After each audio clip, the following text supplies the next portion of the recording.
239 हा महाकाय अनुच्छेद आहे, जो दिल्लीच्या केंद्रशासित प्रांताबद्दल भाष्य करतो. तिथल्या शासन, तिथल्या प्रशासन, तिथल्या कायदा सुव्यवस्था, तिथली पोलीस यंत्रणा, तिथले राज्यपाल, तिथले उपराज्यपाल या सगळ्याबद्दल ज्याच्यामध्ये एक संतुलित प्रशासकीय प्रणाली कशी असू शकते याचं एक मॉडेल आहे.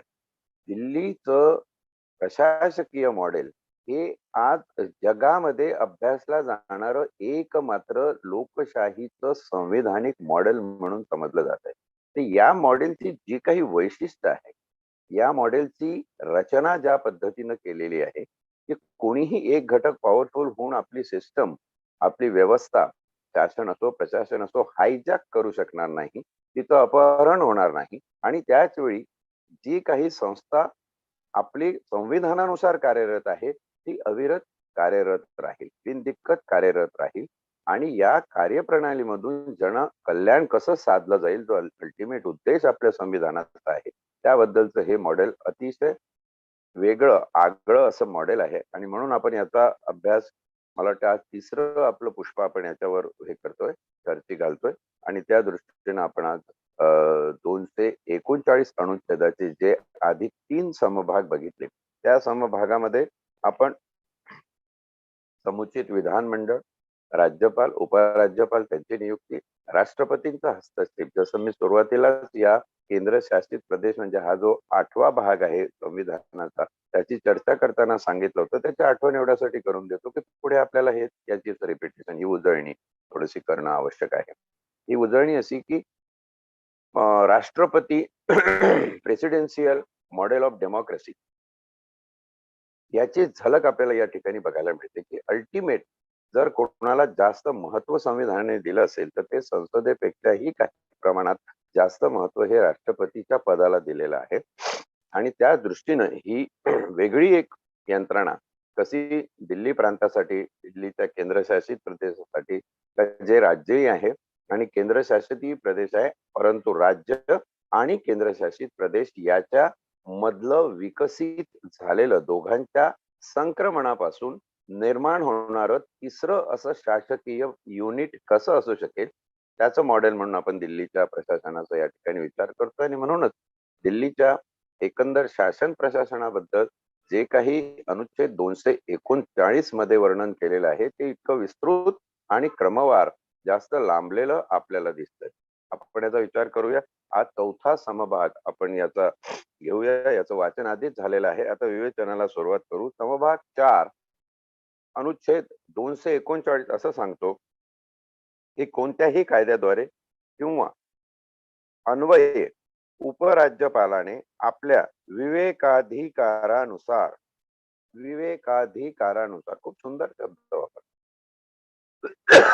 आपल्या अधिकारानुसार म्हटलेलं नाही, अधिकार तर आहेच पण ते अधिकार विवेकाने वापरायचे. विवेकाधिकारानुसार कृती करणे अपेक्षित असेल आणि अशा बाबी वगळता ज्यांच्या संबंधात कायदा करण्याचा विधानसभेला अधिकार असेल त्या बाबींशी संबंधित आपली कर्तव्ये पार पाडण्यास उपराज्यपालाला मदत करण्याकरिता व सल्ला देण्याकरिता विधानसभेतील एकूण सदस्य संख्येच्या 10% अधिक नाही इतके सदस्य असलेली एक मंत्री परिषद असेल आणि मुख्यमंत्री तिचा प्रमुख असेल.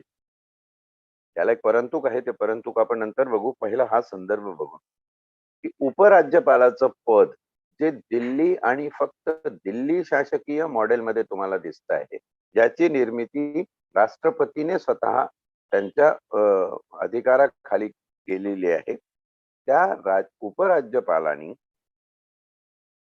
आपण राज्यपाल हे पद राज्यासाठी बघितलं ते आपण तसं ठेवूया, उपराज्यपाल हे नव्याने उद्धृत झालेलं बिरुद आहे. त्याचा विचार करताना उपराज्यपालांनी विवेकाधिकार, आपले अधिकार विवेकपूर्ण रीतीने वापरून निर्णय घ्यावे असं संविधानाला अपेक्षित आहे. विवेकाधिकारानुसार कृती करणे अपेक्षित असेल. अशा बाबी च्या पूर्ततेसाठी अशा उपराज्यपालांकडे त्यांचं स्वतःच्या अखत्यारीतलं एक मंत्रिमंडळ असेल. जसं विधानसभा, विधान परिषद ज्या राज्यांमध्ये आहे, जे आमदार निवडून येतात त्यांच्यातून मंत्री झाल्यावरती त्यांची जी एक मंत्री परिषद होते आणि मंत्री परिषदेचा मुख्यमंत्री हा प्रमुख असतो. त्या मुख्यमंत्र्याच्या अधिपत्याखाली काम करणारं मंत्रिमंडळ हे प्रमुख काय करतं, तर प्रमुख रीतीनं हे राज्यपालाला सल्ला देतं. तसं उपराज्यपालासाठी एकूण सदस्य संख्येच्या 10% म्हणजे 100 एम-एल-ए असतील तर 10 एम-एल-ए, 80 असतील तर 8 एम-एल-ए, 70 असतील तर 7 एम-एल-ए आणि ते सुद्धा मंत्री दर्जाचे आणि यांचा प्रमुख मुख्यमंत्री आहे, असं ते युक्त असेल मंत्रिमंडळ आणि असं मंत्रिमंडळ हे उपराज्यपालाला सल्ला देण्याचं काम करेल. परंतु उपराज्यपालाने सल्ला स्वीकारावा न स्वीकारावा याबद्दलचं आपण परंतु पुढे वाचूया. पण स्वीकारणं न स्वीकारणं त्या आधीच एक विशेषण फार महत्वाचं आहे, की विवेकानुसार ते स्वीकारलं पाहिजे. आणि तो विवेक कशासाठी? तो विवेक कोण्या एका व्यक्तीच्या भल्यासाठी, तो विवेक राष्ट्रपतींचं काही त्यांच्यावर अनुलोप आहे म्हणून त्यांच्यासाठी, की केंद्र सरकारसाठी नव्हे, तर हा विवेक हा जनकल्याणार्थ विवेक प्रचूर निर्णय घेण्यासाठी हा विवेक या ठिकाणी दिलेला आहे. परंतु त्याचं बघूया. परंतु असे की उपराज्यपाल आणि त्याचे मंत्री यांच्यात मतभेद असेल अशा कोणत्याही बाबतीत उपराज्यपाल ती बाब निर्णयासाठी राष्ट्रपतीकडे सोपविल आणि त्यावरील राष्ट्रपतीने दिलेल्या निर्णयानुसार कृती करेल. आणि असा निर्णय होईपर्यंत जर ती बाब त्यांच्या मते त्याने तात्काळ कृती करणे आवश्यक ठरावे इतकी निकडीची असेल तर त्या बाबतीत उपराज्यपाल त्याला आवश्यक वाटेल अशी कारवाई करण्यास किंवा तसा निर्देश देण्यास सक्षम असेल. काही इमर्जन्सी सिच्युएशन मध्ये, काही आपत्कालीन परिस्थितीमध्ये जिथे उपराज्यपालाला निर्णय घेणं आवश्यक आहे, तिथे उपराज्यपालांनीच ते निर्णय घ्यायचे आहेत. परंतु असं नसेल तर, कसं नसेल तर, आपत्कालीन किंवा अशी निकड वेळेची उपलब्ध झाली नसेल तर राज्यपालांनी घेतलेले निर्णय हे राष्ट्रपतीला कळवायचे आहेत आणि राष्ट्रपतीचा त्याच्यावर अंतिम निर्णय झाल्यानंतर त्या निर्णयाची मात्र अंमलबजावणी उपराज्यपालाला त्याच्या मंत्रिमंडळाच्या माध्यमातून करून घ्यायची आहे. म्हणजे उपराज्यपालाला स्वायत्तता ही दिलेली आहे. त्यांनी स्वतःच्या मनाने काम करावं, पण ती स्वायत्तता एका विशिष्ट परिस्थितीसाठी दिलेली आहे, की जिथं परिस्थितीची निकड असेल त्या ठिकाणी. आता परिस्थितीची निकड आहे की नाही हे कोण ठरवणार? अर्थातच त्यांचं मंत्रिमंडळ ते स्वतः किंवा मग विवेकानुसार त्यांना वाटलं की नाही ही खरंच निकड आहे आणि त्यासाठी त्यांनी लॉजिकल रिझनिंग, तत्वप्रणाली विद्युत करणारं कारण मीमांसा जर मांडली तर आपल्याला ही निकड आहे हे सिद्ध होईल आणि त्या निकडीच्या परिस्थितीमध्ये कठीण समय असेल एखादा, त्यावेळी उपराज्यपालांनी स्वतः निर्णय घ्यायचे, अन्यथा उपराज्यपाल त्यांनी घेतलेले निर्णय हे राष्ट्रपतीला निरीक्षणासाठी पाठवतील आणि वरून राष्ट्रपती जे निर्देश देईल त्याप्रमाणे उपराज्यपाल आपलं काम करेल. याला आपण लोकशाहीचं सौंदर्य म्हणत असतो. लोकशाही सौंदर्यवान एवढ्यासाठीच आहे की प्रत्येक पायरीवर तुम्हाला चेक अँड बॅलन्स या गोष्टी दिसतात. अशी परिस्थिती असली तर उपराज्यपाल एखाद्या वेळा आपली जबाबदारी झटकून देईल. कितीही महत्वाची आणीबाणी परिस्थिती निर्माण झाली, उपराज्यपाल म्हणे मला काय संविधानाने सांगितलेलं आहे की राष्ट्रपतीकडे पाठवा आणि राष्ट्रपती सांगतील त्याप्रमाणे मग त्या निर्णयानुसार काम करा, म्हणून मी पाठवलेले आहे. राष्ट्रपतींना त्याच्यावर विचार करायला, त्याच्यावर पुनर्निर्धारण करून निर्णय द्यायला जो वेळ लागतो, त्या वेळेमध्ये जर एखादं अजून काही आपत्कालीन सिच्युएशन किंवा नुकसान होणार असेल तर मात्र उपराज्यपालाला वेठीस धरलं जाऊ शकतं की तुम्हाला ही सवड संविधानामध्ये दिलेली आहे की तुम्ही निकडीच्या परिस्थितीमध्ये निर्णय घेणं आवश्यक आहे, ते तुम्ही घेतलेच पाहिजे. समजा आता एखादी गोष्ट आहे की ज्या ठिकाणी दिल्लीच्या सरकारने निवडून आलेले जे लोक आहे, केजरीवालांचं सरकार त्या ठिकाणी आहे. आता इथे एक गोष्ट लक्षात घेतली पाहिजे की या वादाला स्वरूप काय, संविधानिक वाद आहे की हे अहमगंडात्मक वाद आहेत. दिल्लीमध्ये जर केंद्र शासनात ज्या पक्षाचं सरकार आहे त्याच पक्षाचं सरकार असतं तर असे वाद निर्माण झाले नसते. एकंदर पॉप्युलॅरिटी आणि दिल्लीचं मॉडेल हे आपल्या मॉडेलहून वेगळं आहे, म्हणून थोडीशी अहमहिका किंवा अहमगंडाची लढाई ही असू शकते. परंतु समजा असा एखादा निर्णय मंत्रिमंडळाने घेतला असेल आणि मुख्यमंत्र्यांनी तो मंत्रिमंडळाने घेतलेला निर्णय आपल्या वतीने उपराज्यपालांना कळवला की आम्ही हा निर्णय घेतोय आणि त्याची अंमलबजावणी करतो आहे, तर त्या निर्णयाला जर उपराज्यपालाला आडकाठी टाकायची असेल किंवा निर्णय होऊ द्यायचा नसेल, तर उपराज्यपाल तशी परवानगी राष्ट्रपतीकडून घेतल्याशिवाय करू शकणार नाही. म्हणजे श्रेष्ठ याच्यामध्ये संविधानच आहे सगळ्यात. जर तो निर्णय आता उदाहरणार्थ फ्री एज्युकेशन किंवा इलेक्ट्रिसिटी मोफत देणे, पाणी मोफत देणे, रस्ते हे करणे, आरोग्य सेवा फ्री देणे, सगळ्या गव्हर्नमेंट हॉस्पिटल, सगळ्या गव्हर्नमेंट स्कूलची जी कंडिशन तिथे डेव्हलप झालेली आहे, याला कोणीही नाकारणार नाही. पण अशा निर्णयाच्या बाबतीत जर अहमखंडाची काही लढाई होत असेल, एक उदाहरण जसं मागच्या वेळी पण आपण सांगितलं चर्चेमध्ये, विवेचनामध्ये, की जेव्हा ऑक्सिजन या आपत्कालीन परिस्थितीमध्ये कोविडच्या मागवायचा होता, त्या ऑक्सिजनसाठी जे ट्रान्सपोर्टेशन सिस्टम लागणार होती, त्यासाठी दिल्ली शासनाला केंद्र शासनावरती अवलंबून राहायचं होतं आणि तिथे केंद्र शासन आम्हाला परवानगी देत नाहीये किंवा जे सीधा वाटप सिस्टीम आहे, ती सीधा वाटप सिस्टीम आमची वेगळी राबवायची, आम्हाला घरोघरी नेऊन पोहोचवण्यासाठी कार्य करायचं आहे, त्यासाठी आम्हाला केंद्र सरकार परवानगी देत नाही, अशा प्रकारची मुख्यमंत्र्याची ओरड झालेली आपण माध्यमांमधून बघितलेली आहे. त्या ठिकाणी केंद्र सरकारचं किंवा मग केंद्र सरकारच्या वतीने उपराज्यपालाचं म्हणणं काय आहे? कारण केंद्र सरकार या ठिकाणी तुम्ही लक्षात घ्या, राष्ट्रपती हे केंद्र सरकारच्या सल्ल्यानुसार काम करतात. उपराज्यपाल दिल्लीचा हा राष्ट्रपतींच्या सल्ल्यानुसार काम करतो. म्हणजे ही साखळी बघितली तर केंद्र सरकारचं वर्चस्व आहे. आता दिल्लीला आपण राज्य सरकारचं मॉडेल जर संबोधलं आणि तिथे त्या पक्षाचं सरकार नाही आहे, केंद्रात ज्या पक्षाचं सरकार आहे त्याच्या वेगळं सरकार त्या ठिकाणी आहे, म्हणून हे कारभारी चाललेल्या दिसतात. पण याच्यामध्ये तुम्ही जर पूर्ण कार्यकाळ तिथं 5 वर्षाचा आणि आता दुसऱ्या 5 वर्षाचं जे चालू आहे, साधारण 7-8 वर्ष दिल्लीचा कारभार हा दुसऱ्या पक्षाचं मुख्यमंत्री चालवतो आहे. जर बघितलं तर या कारभारी झालेल्या आहे, पण याच्यातून सर्वश्रेष्ठ कोण आहे? उपराज्यपाल की मुख्यमंत्री? तर काही बाबतीत उपराज्यपाल हे भारी पडतात. कारण केंद्र काय म्हणतं, की आमच्याकडे सीधा वाटप पद्धती ही सिस्टीम आहे, ती ऑलरेडी चालू आहे. त्याचा वापर तुम्ही करा. आमचंच मॉडेल तुम्ही वापरा. पण दिल्लीच्या मुख्यमंत्र्याला ते मॉडेल मॉडिफाय करायचं असेल, त्याला नव्याने आर्टिक्युलेट करून वापरायचं असेल, तर ती संधी किंवा ती सोय, कायदेशीर अधिकार हे दिल्लीच्या मुख्यमंत्र्यांना आहेत.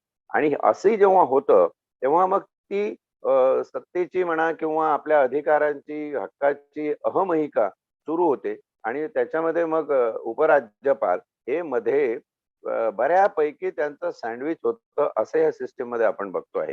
हे केवळ दिसणारं चित्र आहे, की उपराज्यपाल आणि मुख्यमंत्री यांच्यामध्ये काही टसल चालू आहे. छोट्या-मोठ्या कारभारी त्या चालूच राहतात. ऑन पेपर सुद्धा ते सुरू राहतं. परंतु सगळ्यात श्रेष्ठ आहे संविधान. याला मग सुप्रीम कोर्टामध्ये काही इश्यू गेलेले आहेत दिल्लीचे. तिथं सुप्रीम कोर्टाने चपराक दिली आहे केंद्र शासनाला, की तिथं जे जनकल्याणाचं काम होत आहे, तो जो मुख्यमंत्री करतो आहे, तो संविधानाच्याच आधारे करतोय. तुम्ही त्याला अटकाव करण्यासाठी तुम्ही त्याला उलट सपोर्ट केला पाहिजे, सहयोग केला पाहिजे. असा संविधानाचा शिरस्ता आहे आणि म्हणून संविधानाने या ठिकाणी फार विचारपूर्वक शब्दरचना, विवेकाधिकार वापरून असे वगैरे जे शब्द वापरलेले आहेत त्याचा तो अर्थ आहे. तर श्रेष्ठ ना उपराज्यपाल आहे, ना मुख्यमंत्री आहे, ना केंद्र सरकार आहे, ना राष्ट्रपती आहे, तर श्रेष्ठ आहे संविधान आणि संविधानातल्या तरतुदी. पुढचा समभाग वाचूया 5वा. समभाग 5 मध्ये राष्ट्रपतीकडून मुख्यमंत्र्याची नियुक्ती करण्यात येईल आणि मुख्यमंत्र्याच्या सल्ल्यानुसार राष्ट्रपतीकडून अन्य मंत्र्याची नियुक्ती करण्यात येईल आणि राष्ट्रपतीची मर्जी असेपर्यंत ते मंत्री पद धारण करील. म्हणजे जिथं राज्यामध्ये मुख्यमंत्री हा राज्यपाल नियुक्त करतो, तसा दिल्लीमध्ये, दिल्लीच्या केंद्रशासित प्रदेशामध्ये मुख्यमंत्र्याची नियुक्ती ही थेट राष्ट्रपतीच्या सहीने होते आणि ती नियुक्ती तिथल्या विधानमंडळाचा जो नेता असेल त्या नेत्याची केली जाते. त्याला अर्थातच उपराज्यपाल यांची संमती असते आणि त्याप्रमाणे इतर मंत्री गण सुद्धा राष्ट्रपतीच्याच सही शिक्क्यानी पदनियुक्त केले जातात आणि त्यांना तशी शपथ वगैरे देऊन पदस्थापना त्यांची केली जाते. अनुच्छेद 6 म्हणतो मंत्री परिषद विधानसभेला सामुदायिकपणे जबाबदार असेल. सर्वसाधारण राज्यामध्ये आपण जे बघितलं त्याचेच प्रकार आहे की मंत्री परिषद असेल म्हणजे समजा 15 मंत्री असतील आणि एकंदर विधानमंडळाची संख्या 70-80 असेल तर हे 15 लोक 70-80 लोकांना जबाबदार असतील. त्यांच्यावरती एक सामूहिक रीतीने जबाबदारी असेल. म्हणजे मंत्रिमंडळ हे प्रति सरकार ज्याला आपण म्हणू तसं एक प्रतिबिंब विधानसभेचं असतं तसं ते प्रतिबिंब याच्यात सांगितलेलं आहे. अनुच्छेद 239 चा समभाग 7 त्याचे 2 उपखंड आहेत. त्यापैकी पहिला उपखंड समभाग 7 चा असं म्हणतो की संसदेला पूर्ववर्ती खंडामध्ये समाविष्ट असलेल्या तरतुदी अंमलात आणण्यासाठी किंवा त्यात भर घालण्यासाठी आणि त्याच्या अनुषंगिक किंवा परिणाम स्वरूप अशा सर्व बाबीसाठी कायद्याद्वारे तरतुदी करता येतील. दिल्लीच्या शासकीय मॉडेलमध्ये प्रशासकीय यंत्रणेमध्ये ज्या ज्या वेळी काही भर घालायची आहे त्या निमित्ताने संसदेला कायदे करण्याचे अधिकार आहेत. पण संसद हे कायदे करेल तेव्हा ते राज्याच्या भल्यासाठी भर घालण्यासाठी काय म्हटलेलं आहे पूर्ववर्ती खंडामध्ये समाविष्ट असलेल्या तरतुदी ज्याला विवेकाधिकार वगैरे आपण सगळे याच्या आधीचे जे समभाग बघितले त्याच्यामधल्या तरतुदी अंमलात आणण्यासाठी संसदेला कायदा करण्याचे अधिकार आहे. एवढाच या समभाग 7 च्या पहिल्या खंडाचा अर्थ आहे. दुसरा खंड असं म्हणतो की पहिल्या खंडामध्ये निर्देशिलेला असा कोणताही कायदा संसदेने पारित केलेला असा कोणताही कायदा जी तरतूद या संविधानात सुधारणा करते किंवा जिच्या परिणामी सुधारणा घडून येते अशी कोणतीही तरतूद त्यात समाविष्ट असली तरी अनुच्छेद 368 त्या प्रयोजनार्थ या संविधानाची सुधारणा असल्याचे मानले जाणार नाही. दिल्लीच्या शासकीय प्रणालीमध्ये काही भर घालण्यासाठी संसदेने जर एखादा कायदा केला असेल तर त्या कायद्याला घटनेची दुरुस्ती हा दर्जा अनुच्छेद 368 प्रमाणे दिला जाणार नाही. ही काही घटनेची दुरुस्ती नसेल. त्याचं कारण सोपं आहे असा प्रघात असण्याचं की हे दिल्लीच्या विशेष शासकीय मॉडेलसाठी केलेलं कायद्याचं स्वरूप आहे. ते काही संपूर्ण भारताला सगळ्या राज्याला लागू पडणार नाही. म्हणून घटना दुरुस्ती जे 368 अनुच्छेदामध्ये घटना दुरुस्तीबद्दल सगळे प्रघात वर्णन केलेले आहेत. तर 368 अनुच्छेदानुसार ही घटना दुरुस्ती मानली जाणार नाही. संसदेने केलेला वेगळा कायदा मानला जाणार. खऱ्या अर्थाने ही घटना दुरुस्तीच आहे. खऱ्या अर्थाने ही कायद्यामधली दुरुस्तीच आहे. परंतु ही दिल्लीच्या शासकीय आणि प्रशासकीय यंत्रणेसाठी तिथल्या व्यवस्थेसाठी लागणारी आहे. भारतभर लागणारी नाही. एवढाच या अनुच्छेद 339 च्या समभाग 7 च्या उपखंड 2 चा अर्थ आहे. शेवटचा समभाग खूप लांबलेल्या या अनुच्छेदाच्या शेवटचा समभाग 8वा असं सांगतो की अनुच्छेद 239 ख च्या तरतुदी या जेथवर पंडुचेरीचे संघ राज्य क्षेत्र प्रशासक आणि तिचे विधानमंडळ यांच्या संबंधात लागू होतात तेथवर त्या अनुक्रमे राष्ट्रीय राजधानी राज्य क्षेत्र उपराज्यपाल आणि विधानसभा यांच्या संबंधात लागू होतील आणि त्या अनुच्छेदातील अनुच्छेद 239 क च्या खंड 1 चा निर्देश हा या अनुच्छेदाचा किंवा यथास्थिती अनुच्छेद 239 क ख चा निर्देश असल्याचे मानले जाईल.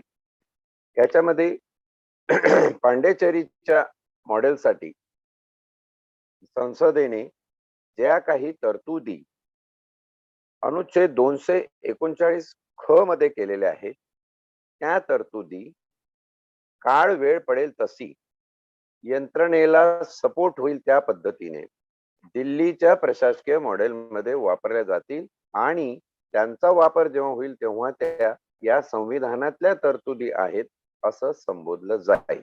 या ठिकाणी केंद्रशासित प्रदेशाबाबतीतच हे सगळं आहे.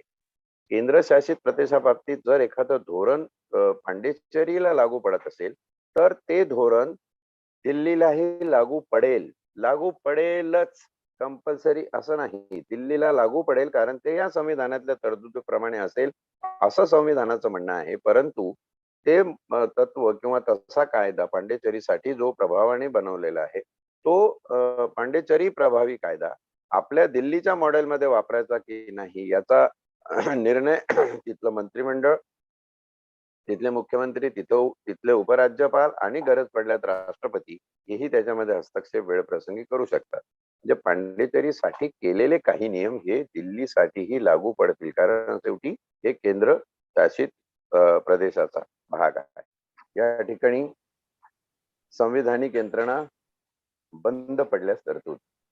आता इथे जसा प्रश्नकर्त्यांनी प्रश्न विचारला होता की अहम ही का, याच्यात श्रेष्ठ कोण, उपराज्यपाल की मुख्यमंत्री, याच्यामध्ये जर काही तेढ निर्माण झाली आणि त्यावरून यंत्रणा पूर्ण बंद पडली, तर हे सगळं राष्ट्रपतीला आपल्या अधिकारात घेऊन चालवण्यासारखं आहे. म्हणजे अनुच्छेद 239चा हा जो पुढील भाग आहे, तो थोडक्यात एखाद्या राज्यामध्ये राष्ट्रपती राजवट लागू झाल्यानंतर कसा कारभार बदलतो, तिथलं शासन प्रशासन प्रणाली चेंज होते, त्याबद्दलची ही माहिती आहे. हे आपण दिल्लीच्या प्रशासकीय मॉडेल बद्दल हे कसं होते ते बघून घेऊया. संविधानिक यंत्रणा बंद पडल्यास तरतूद. उपराज्यपालाकडील अहवाल आल्यावर किंवा अन्यथा राष्ट्रपतीची जर अशी खात्री झाली असेल तर, उपराज्यपालाकडून अहवाल नाही आला तरी राष्ट्रपतीला स्वतःला वाटलं की नाही इथं काय चाललंय ते अराजक आहे, इथं संविधानिक यंत्रणा बंद पडणे हे फार डिफिकल्ट आहे प्रूव्ह करायला, संविधानिक यंत्रणा बंद पडणे. पण तरीही राष्ट्रपतीला हे असं वाटलं असेल, कारण राष्ट्रपतीचं स्वतःचं एक मंडळ कायदेविषयक सल्ल्याचं असतं, किंवा तसा सल्ला जर केंद्रीय मंत्रिमंडळाने राष्ट्रपतींना दिला असेल, किंवा दिल्लीचं जे आहे ते शासकीय मॉडेल ते काही संविधानानुसार चालत नाही आणि संविधान तिथं संविधानाच्या तरतुदी बंद झाल्यासारखी परिस्थिती झाली, तर अशा वेळी राष्ट्रपती काय करू शकतो?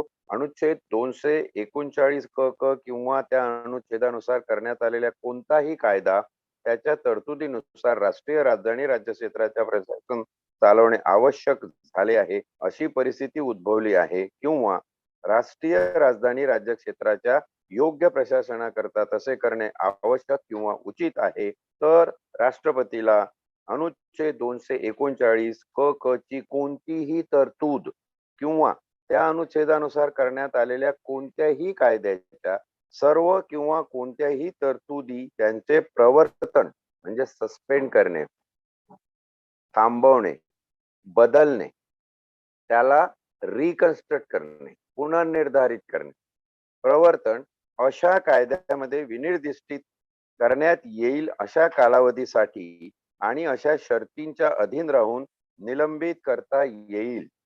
आणि अनुच्छेद 239 व अनुच्छेद 239 क क यांच्या तरतुदीनुसार राष्ट्रीय राजधानी क्षेत्राच्या प्रशासनासाठी त्याला आवश्यक किंवा इष्ट वाटतील अशा अनुषंगिक व परिणाम स्वरूप तरतुदी करता येतील. थोडक्यात अशी परिस्थिती निर्माण जर झाली की संविधान तरतुदी नुसार राज्य दिल्लीचं चालत नाही, अशा वेळी राष्ट्रपतीला या अनुच्छेदामध्ये जे जे काही कायदे होऊ शकतात त्या संविधानिक अधिकारांचा आधार घेऊन तिथे अस्तित्वात असलेले कायदे हे बदलता येतील. त्या कायद्यातला काही भाग वगळायचा असेल तर वगळता येईल, नव्याने एखादा कायदा पुष्टी करण्यासाठी तिथे जोडाचा असेल पूर्वक तर तो जोडता येईल. आणि असं करताना राष्ट्रपतींनी त्यासाठी एक लक्षात ठेवायचं आहे की त्यांचे परिणाम स्वरूप आणि त्या अनुषंगाने एवढा भाग नमूद करून नवीन तरतुदी करायच्या आहे. आणि राष्ट्रपतींनी एकदा तशा तरतुदी जर केल्या तर त्या पाळणं किंवा त्याचं पालन करणं हे उपराज्यपालाला आणि मुख्यमंत्र्याला, त्याच्या मंत्रिमंडळाला, दिल्ली प्रशासनाला आवश्यक आहे, असा हा 339 क ख अनुच्छेद आपल्याला सांगतो. थोडक्यात संविधानिक यंत्रणा ही बंद पडू द्यायची नाही, त्यासाठी राष्ट्रपतीला दिलेले हे सर्वाधिकार आहेत, त्यानुसार राष्ट्रपती काम करेल. अनुच्छेद 239 ख हे परत एक पाऊल पुढे असं टाकून सांगतं की विधानमंडळाच्या विराम काळात अध्यादेश प्रख्यापित करण्याचा प्रशासकाचा अधिकार. विराम काळात म्हणजे सत्र सुरू नसेल अशा वेळी विधानमंडळ जिथं कार्यरत नाही त्यावेळी राष्ट्रपतींना काय अधिकार आहे ते बघूया. पांडेचरी संघ राज्य क्षेत्राचे विधानमंडळ सत्रासीन असेल त्या व्यतिरिक्त कोणत्याही वेळी त्या संघ राज्याच्या प्रशासकाने तात्काळ कारवाई करणे आवश्यक व्हावे अशी परिस्थिती अस्तित्वात असल्याबद्दल त्याची खात्री झाल्यास त्याला या परिस्थितीतून आवश्यक वाटतील असा अध्यादेश प्रस्थापित करता येतील. विधानमंडळाला जर असे आदेश पंडिचेरी संघ राज्य क्षेत्रासाठी पारित करायचे आहे, जे आदेश एखाद्या आलेल्या परिस्थितीला निपटण्यासाठी अत्यावश्यक आहे, त्यावेळी तसे आदेश प्रख्यापित करता येतील. म्हणजे ऑर्डिनन्स कॅन बी प्रोमुलगेटेड असा याचा अर्थ आहे. परंतु असे की राष्ट्रपतीकडून या संबंधात अनुदेश मिळवल्या खेरीज प्रशासक आणि असा कोणताही अध्यादेश प्रख्यापित करणार नाही. पांडेचेरीचं विधानमंडळ हा अनुच्छेद पांडेचेरी बद्दल विशेष भाष्य करतो. पांडेचेरीचं विधानमंडळ राष्ट्रपतीची अनुमती घेतल्याशिवाय असा आपत्कालीन अध्यादेश प्रख्यापित म्हणजे प्रोमुलगेट काढणार नाही. थोडक्यात अध्यादेश काढणे आणि अध्यादेशाचं अंमल करणे या दोन्ही काढणे अंमल करण्याचा एकत्रित अर्थ प्रोमुलगेशन म्हणजे प्रख्यापन करणे. परंतु आणखी असे की जेव्हा जेव्हा उक्त विधानमंडळ विसर्जित झालेले असेल, एखाद्या विधानमंडळच विसर्जित झालेलं आहे केंद्रशासित प्रदेश पांडिचेरीचं, अथवा अनुच्छेद 239 क च्या खंड 1 मध्ये निर्देशिलेल्या अशा कोणत्याही कायद्यान्वये केलेल्या कोणत्याही कारवाईमुळे त्यांचे कार्य स्थगित झाले असेल, तेव्हा प्रशासक अशा विसर्जनाच्या किंवा स्थगितीच्या कालावधीमध्ये कोणताही अध्यादेश प्रख्यापित करणार नाही. म्हणजे विधानमंडळ जर सत्रामध्ये नसेल, त्याशिवाय जर एखादी परिस्थिती अशी निर्माण झालेली आहे, तर विधानमंडळ असा कुठला आदेश काढणार नाही. मग कोण काढेल त्यावेळी आदेश? त्यावेळी आदेश राष्ट्रपती काढतील. इथले जे मंत्रिमंडळ आहे ते सत्रामध्ये नसेल, तर तिथले जे राष्ट्रपती आहे ते अशा वेळी आदेश काढतील आणि त्यांच्याप्रमाणे तो कारभार चालेल.